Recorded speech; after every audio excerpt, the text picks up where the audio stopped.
Hey everyone, so today we're going to be talking about the little hidden auto apply settings that are in the recommendations tab in your Google Ads. So some of these checkboxes, they're kind of hidden and sprinkled throughout your Google Ads campaign creation. So we're going to go back and look at them because if there are some that you accidentally left checked or maybe didn't know what they were and you had them checked, they could be ruining your Google Ads account. So we're going to take a look at that right now. This is your overview. So go ahead and go over to the recommendations tab. Again, there's going to be a lot more here for most of you guys because you're running ads, but go ahead and to this little spot right here and click auto apply. So these are the auto apply settings. So when any of these things occur, Google Ads will automatically make that change for you. So depending on what you have set up and what your goal is and how your ads look, these can have a dramatic effect and without you even knowing. So what we're first going to go down and talk about is there's only going to be 5 that you should actually have selected, and it's going to be these 5 right here: the keyword targeting and the measurement. So we're going to go through all these real quick. So the ads and assets, use optimized ad rotation, automatically show your best ads. So you'd think that this one would be a good one to turn on. But what that means is it's automatically just going to be using a couple headlines and a couple descriptions, right? So you're not actually going to give your entire ad copy enough tests to really see which ones are the best. So for this, I like to keep this one unchecked because I go into my assets and my headlines and I look at my top performing ones organically, and then I use that information to make better ads, if that makes sense. So instead of letting it just choose the couple headlines inside your ads to just push all the time, I like it all to get tested so then I can see how I can improve my ads.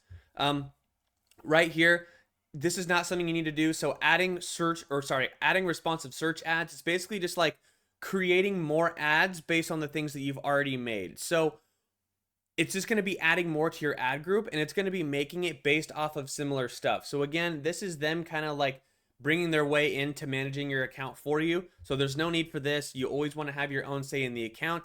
I've also seen plenty of times where they mess up ad copy because of, catchy or fun or play on words of brand names, and it messes up the copy. So be careful with that. I would also, especially if you are in any business in the health and wellness industry, I would make sure that you have improve your responsive search ads off.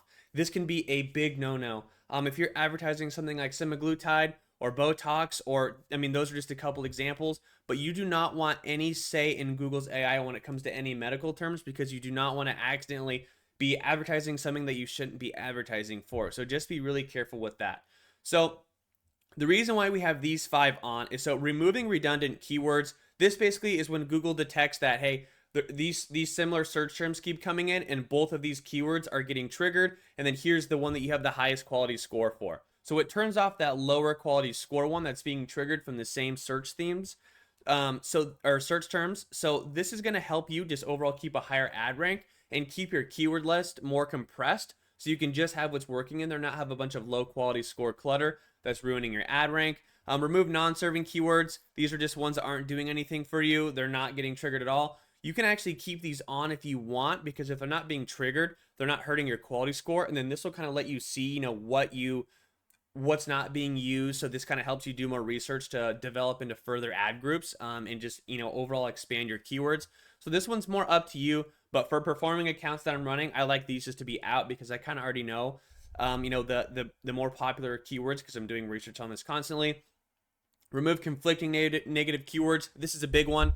I've had clients do this on their own, where in the same campaign, we had 2 ad groups. One was for hydration, one was for NAD therapy. And they made NAD on accident just because, they don't know the different types of keywords. They made NAD a negative broad match because they said that no one who's just looking up NAD is coming to look for IV therapy.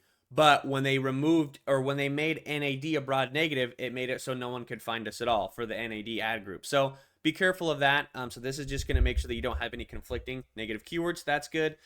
Optimized targeting is just like basically its new version of, AI getting, more conversions at a similar cost per conversion. This is just like how it finds those better customers, right? So a lot of things that you've heard me talk about is like digging into the deeper metrics of your customers. This is kind of just that thing. I mean, this is just a no-brainer. This is just leveraging Google's AI to help you find the people who are best fit to buy your products, so it thinks. So great one. This one right here is just like their new, like, basically how you can. So if you ever see a conversion that comes in that's not a full conversion, but it's like a 0.5 of a conversion, and you're wondering what happened, that person maybe have found you on social media and then they came to your ad, or they found your ad and then went away and then came back and then found you organically. That's how you see those conversions that aren't all the way there. And this is just basically their way of just giving like multiple different platforms attribution. So I've worked with someone who was, they were running Meta ads and they were running Google ads and they saw an overlap. So you just want to make sure that if you are doing that, you have, the actual conversion setting set up to like last click or first click to give attribution, because you might show a leak and it might show that you're getting better results than you actually are. But this is good to see where, more your traffic is coming from. These ones we're going to have off. So adding new keywords, we want to do that on our own. Just adding clutter and letting Google take over with this, I've just seen has not been very beneficial. So do that research on your own for your own, geographical area. Adding broad keywords. So this one I would definitely not do, because this is something that you want to be testing on your own. And if it's adding broad keywords automatically without you knowing, it's going to be opening up your search horizons, allowing a ton more search themes to come in that might not be relevant. And if you're not paying attention to this constantly, you're just going to be letting a lot of irrelevant searches be wasting your clicks, your click money. So careful with that. Use display expansion. No, if you want to do that, run a PMAX. Do it correctly. Don't just waste your ads just on bad placements.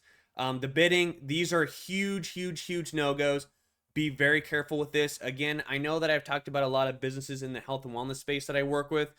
A lot of those guys, they're not going for actual dollar amount conversions. Like if they're going for booked appointments, or if they're going for leads to set appointments, right? A lot of those, like when you mess with conversion value or using a target, cost per acquisition, like all that stuff, or setting a target ROAS when you're not even pushing, when you're not even actually selling anything for a dollar amount on your site, like all these will mess with your account, because you're optimizing, you're telling Google that you want to optimize for something that you're not even going for or even have availability of.